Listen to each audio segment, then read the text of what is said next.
Hi అండి, welcome to Kalagooragampa. ఈరోజు ఎక్కడున్నాం చూడండి, మా ఇంట్లో నాకు ఒక ఓపెన్ కిచెన్ ఉంది. అక్కడ ఒక కట్టెల పొయ్యి ఉందనమాట. సో కట్టెల పొయ్యి మీద ఈరోజు జొన్న రొట్టెలు చేద్దాం. జస్ట్ వీడియో కొరకు ఏం చేయట్లేదు. ఇదంతా చూడండి ఎంత మసి అంత ఉంది కదా, ఇంకా కడిగిండ్రు. ఇగో నా పెంకు కూడా అంతా నల్లగా తగులుతుంది. సో రెగ్యులర్గా జొన్న రొట్టెలు ఇక్కడనే చేపిస్తా. నేనే చేస్తాను అనుకోకండి, చేపిస్తాను, నాకు వచ్చు. ఈరోజు మీకు జొన్న రొట్టె చేసి చూపిస్తా. ఈరోజు ఏం చేద్దామంటే మనము కట్టెల పొయ్యి మీద జొన్న రొట్టె చేసుకొని తిందాం. చాలామందికి వచ్చు కదా ఈ జొన్న రొట్టె, కాకపోతే వేరుగా చేస్తారు దీన్ని.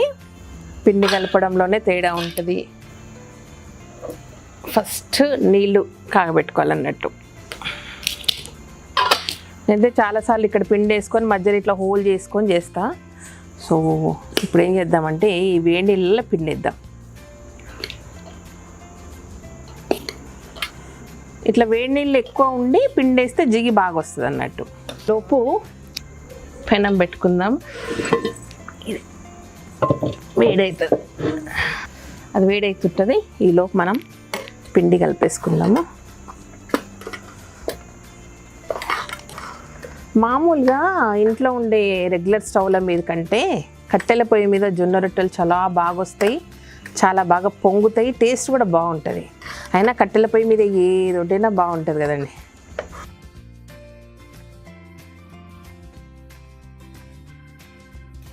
ఇలా కలుపుకున్నాక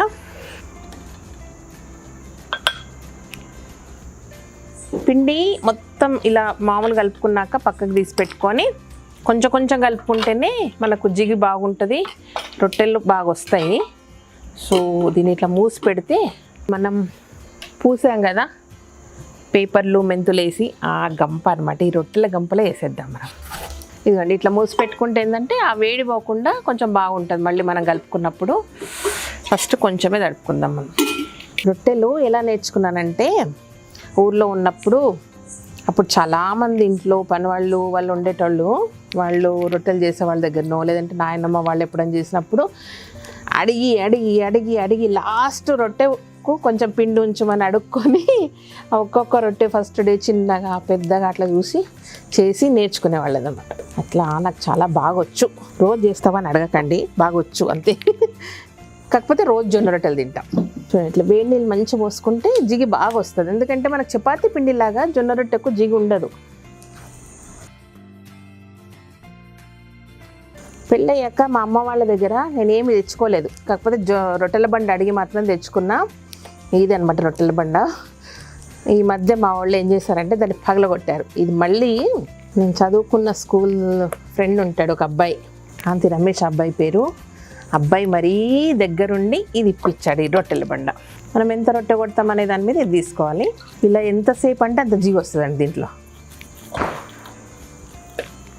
అందరికీ చపాతీలు ఈజీగా వచ్చు కానీ జొన్న రొట్టెలు కష్టపడతారు బాగా. యాక్చువల్లీ చాలా ఈజీ ప్రాసెస్, తెలియక కరెక్ట్ పిండి కలపడం రాక అంతే. ఇది పొడి పిండి.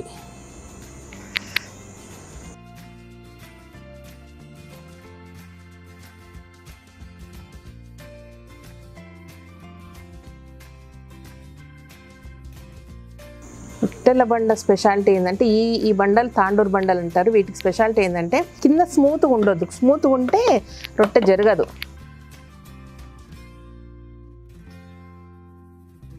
ఇలా జరగట్లేదు కదండి. ఇప్పుడు ఏం చేస్తారంటే అందరికి ఐడియా వస్తుందంటే ఇంకొంచెం పొడి తల్లుకోనో అట్లా చేస్తే జరుగుతుంది అనుకుంటారు. కానీ యాక్చువల్లీ ఏంటంటే ఇగో పైన తడి పెడితే కింద ఎందుకు జరుగుతుందో నాకు కూడా అర్థం కాదు. సో మీకు ఎవరికైనా అర్థమైతే నాకు చెప్పండి.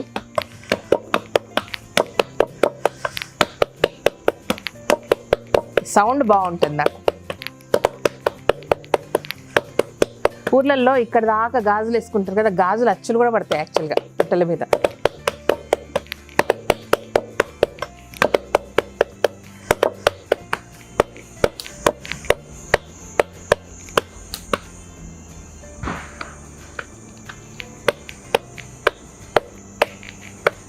నాకెందుకో చిన్నప్పటి నుంచి రెగ్యులర్ వర్క్స్ కంటే కూడా ఇట్లా ఏదో టెక్నిక్ తోటి చేస్తారు కదండి, అట్లాంటివి ఏ పనులన్నీ ఇంట్రెస్ట్ అనమాట. సో అవి నేర్చుకోవడానికి ఎక్కువ ఇష్టపడేదాన్ని. చపాతీ బోర్ చేయడం, ఇది టెక్నిక్ మన చేతుల్లో ఉంటుంది. అంటే ఎంత వెరైటీగా చేస్తే ఎట్లా ఉంటుంది, పిండి ఎలా తడపాలి, ఇవన్నీ కొంచెం ప్రాసెస్ లాగా ఉంటుంది కదా, అది ఇష్టం. కట్టెల పొయ్యిలో పొయ్యి ఉంది కదా అని నిండా కుక్కేయొద్దు కట్టెలు, కొంచెం గ్యాప్ ఉంటే కాలుతాయి. ఇప్పుడు చూడండి మంట ఎలా వచ్చేసింది.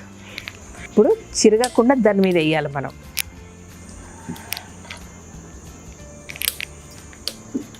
ఎస్. ఈ ప్లేస్ ఎందుకు ఉంచుకున్నాను తెలుసా అండి, యాక్చువల్గా కట్టెల పొయ్యికనే ప్లేస్, కాకపోతే ఏంటంటే ఊర్లల్లో పాత ప్రాసెస్లో పక్కన ఒకటి కూరాడని 2 పొయ్యిలు, మధ్యలో కొడ పొయ్యి, ఇటువైపు సగం పొయ్యి ఉండి ఒత్తు ఉంటుంది అనమాట. అంటే ఈ రొట్టెలు చేసేటంతసేపు ఈ ఒత్తు అంటే పెద్ద కుండ ఉంటుంది ఇక్కడ, అంటే ఈ 3వ ప్లేస్లో కుండ ఉంటుంది. సో 2 వైపులు అది పొయ్యి, 3వది బేస్ కుండ కానుకొని రొట్టెల పై ఇంకా పెడతారనమాట. ఊర్లలో ఏంటంటే అతిపెద్ద ప్రాసెస్ రొట్టెల ప్రాసెస్ కాబట్టి రొట్టెలు అయినంతసేపు పక్కన కుండలో నీళ్లు కాగుతాయి, ఆ నీళ్లతోనే స్నానం చేసేవాళ్ళు. వాటిని తోడుకొని బకెట్లో పోసుకొని వాటితోనే స్నానం చేస్తారు అంట. అందుకే సపరేట్గా నీళ్ళు వేడి చేయడం, దాని కొరకు ఇది చేయడం ఏమి ఉండదు. ఆ కొడపొయ్యి మీద అట్లా కాలుతూనే ఉంటాయి నీళ్ళు, చేసేవాళ్ళు చేస్తూనే ఉండేవాళ్ళు. ఆ పక్కన కూరాడు ఏంటంటే దానికి కలి చేసేవాళ్ళు అనమాట. ఒక దేవతలాగా చూస్తారు కూరాడుకుండాను, పూజ చేస్తారు. దానికి చంద్రుడు సూర్యుడు దిద్దుతారు ముగ్గులతోటి, సున్నంతో. ఏం పండుగలైనా ఆ కూరాడికి కూడా నైవేద్యం పెడతారు, అంటే అంత పవిత్రంగా అమ్మవారిలాగా చూసుకుంటారు దాన్ని. ఇందాక నేను పిండి కలిపాను కదా, దాంట్లో బాగా నీళ్లు మసిలేటప్పుడు పిండి వేసి కలుపుకుంటే జిగి ఎక్కువ ఉంటుంది కాబట్టి మీరు మామూలుగా చపాతీ చేసే దాంతో కూడా సన్న కొంచెం చిన్నగా, ఇంత పెద్దగా రావాలండి కానీ కొంచెం చిన్నగా వస్తాయి, చేసుకోవచ్చు.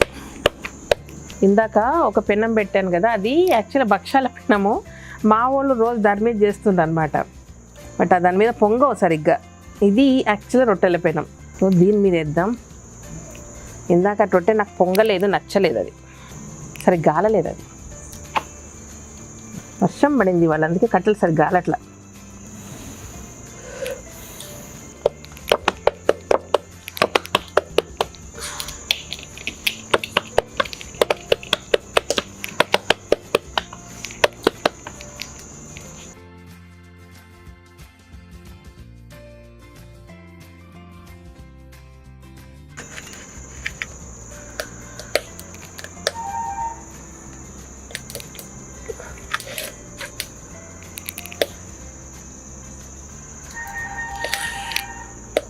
యాక్చువల్గా ఈ జొన్న రొట్టెలు కర్ణాటక ఏరియాలో సూపర్ చేస్తారండి, అసలు పెద్దగా ఉంటాయి వాళ్ళవి, ఆకుల్లాగే ఉంటాయి.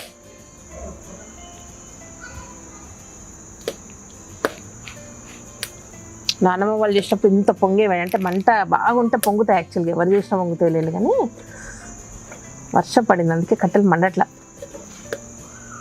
జొన్న రొట్టె ఓ కాలుతుంది, సాఫ్ట్గా ఉంది, ఇంత సాఫ్ట్గా ఉంది.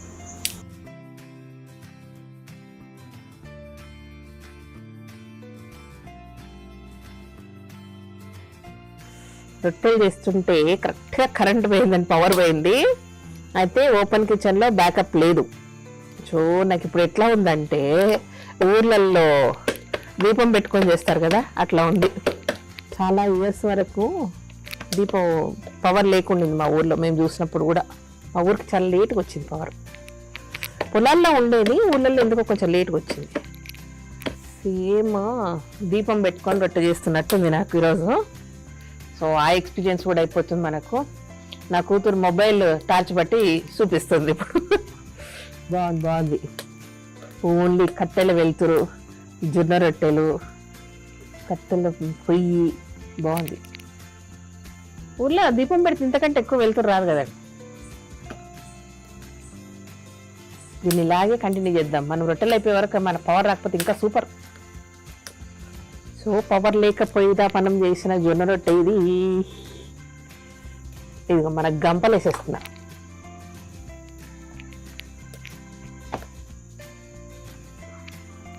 కట్టెలకి ఇప్పుడు పాపం అనిపించినట్టుంది, మండుతున్నాయి. పైనుంచి వాటర్ ఎందుకు కురుస్తారేమో కానీ మనం నాకు తెలిసి కింది నుంచి పొడిపిండి వేసుకుంటాం, అది పొయ్యి రొట్టె బాగా పొంగడానికి హెల్ప్ చేస్తుంది అనుకుంటా. ఇలాగే రాగి రొట్టెలు, జొన్న రొట్టెలు, సజ్జ రొట్టెలు చేస్తారు, సజ్జ రొట్టెలు కూడా చేస్తారు. సజ్జలు మనం వండుకుంటున్నాం కదా ఇప్పుడు, సజ్జ రొట్టెలు కూడా చేస్తారు. కాకపోతే నాకు అవి నచ్చకపోయేది, నల్ల నల్లగా ఉంటాయని. కాకపోతే అవి హెల్త్ అని ఇప్పుడు తెలుస్తుంది. నేను చిన్నగా ఉన్నప్పుడు ఒక పెద్ద జోక్ ఏంటంటే ఇప్పుడు అర్థమవుతుంది నాకు. చిన్నగా ఉన్నప్పుడు ఇంట్లో రాగి రొట్టెలు చేసేది, రాగులతో రొట్టెలు చేసేది, అది జొన్న రొట్టెలు చేసేది. ఇంట్లో పని వాళ్ళకి అంటే అవి నల్లగా ఉంటాయన్నో మరి ఏంటో నాకు అర్థం కాలేదు. కానీ రాగులతో చేసిన రొట్టెలేమో పని వాళ్ళకి పెట్టేవాళ్ళు, వీళ్ళేమో జొన్న రొట్టెలు తినేవాళ్ళు అనమాట. నిజానికి జొన్నల కంటే రాగులు హెల్దీ యాక్చువల్గా. ఆ పిల్లలకు కూడా స్పెషల్గా రాగులతో రొట్టెలు లేకుండా జొన్న రొట్టెలు ఇచ్చేవాళ్ళు మాకు. ఏంటంటే తెల్ల ఇస్తున్నాం కాబట్టి పిల్లలకు బాగా పెడుతున్నామని అనుకునే వాళ్ళేమో. ఇంకొకటిసారి స్వీట్స్ కూడా బెల్లంతో చేసేవాళ్ళు, కొన్ని షుగర్స్తో చేసేవాళ్ళు. ఇంకా బెల్లంతో చేసేవాళ్ళు, వాళ్ళు తినేవాళ్ళు. అయ్యో పిల్లలకు చక్కెర వేసినవి పెట్టుండమ్మా మంచిగా ఉంటాయి అంటుండ్రి. నాకు ఆ లాజిక్ ఇప్పుడు అర్థమైతే అయ్యో ఎంత పిచ్చిగా చేస్తుంటారు కదా. అంటే బహుశా బెల్లం ఏమో ఇంట్లో గానుగలు కట్టి ఉండేది, షుగర్ కొనుక్కొచ్చేది. సో షుగర్ గొప్ప అనుకునే వాళ్ళు ఏంటో అవి. కొన్నిసార్లు అట్లా జరిగేది. ఇది కూడా సో కరెంట్ లేకపోయినా మనం టపటపట రొట్టెలు చేసేస్తాము. ఇదండి హైదరాబాద్ ఓపెన్ కిచెన్ కట్టెల పొయ్యి జొన్న రొట్టెలు. సో సూపర్ ఉంది కదా. ఈ జొన్న రొట్టెలకు గోంగూర, పుంటి కూర, గుత్తి వంకాయ కూర, నాన్ వెజ్ తినే వాళ్ళకి ఇంకా పండగ అనుకోండి, ఏది పెట్టుకున్నా బాగుంటుంది. సో ఇదనమాట ఈరోజు ఇది చేసేసాం జొన్న రొట్టెలు. Thank you so much. ఈ వీడియో కనుక మీకు నచ్చినట్టయితే సబ్స్క్రైబ్ చేయండి, లైక్ చేయండి, మీ ఫ్రెండ్స్కి ఫార్వర్డ్ చేయండి. Thank you.